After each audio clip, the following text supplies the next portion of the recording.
الرحمن الرحیم۔ صحیح بخاری حدیث نمبر 796۔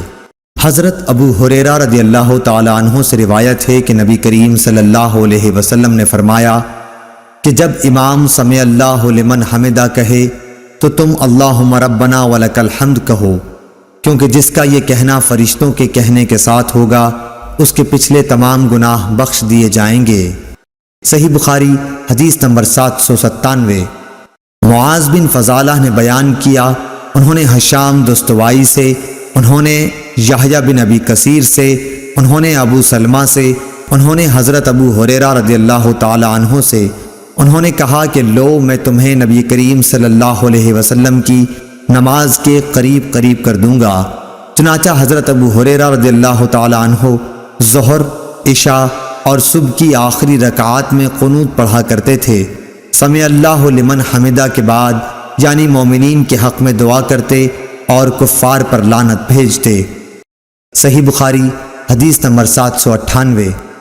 اسماعیل بن علی نے بیان کیا، انہوں نے خالد حذا سے بیان کیا، انہوں نے ابو قلابہ عبداللہ بن زید سے، انہوں نے انس رضی اللہ تعالی عنہ سے کہ آپ نے فرمایا کہ دعائے قنوت فجر اور مغرب کی نمازوں میں پڑھی جاتی ہے۔ صحیح بخاری حدیث نمبر 799۔ رفاعہ بن رافع زرقی نے کہا کہ ہم نبی کریم صلی اللہ علیہ وسلم کی اقتداء میں نماز پڑھ رہے تھے، جب آپ رکوع سے سر اٹھاتے تو سمع اللہ لمن حمدہ کہتے۔ ایک شخص نے پیچھے سے کہا ربنا ولک الحمد حمدن کثیرا طیبا مبارکا فیہ۔ آپ صلی اللہ علیہ وسلم نے نماز سے فارغ ہو کر دریافت فرمایا کہ کس نے یہ کلمات کہے ہیں؟ اس شخص نے جواب دیا کہ میں نے۔ اس پر آپ صلی اللہ علیہ وسلم نے فرمایا کہ میں نے 30 سے زیادہ فرشتوں کو دیکھا کہ ان کلمات کو لکھنے میں وہ ایک دوسرے پر سبقت لے جانا چاہتے تھے، اس سے ان کلمات کی فضیلت ثابت ہوئی۔ صحیح بخاری حدیث نمبر 800۔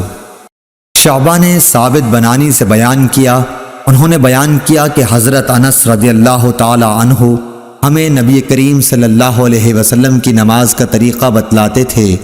چنانچہ آپ نماز پڑھتے اور جب اپنا سر رکوع سے اٹھاتے تو اتنی دیر تک کھڑے رہتے کہ ہم سوچنے لگتے کہ آپ بھول گئے ہیں۔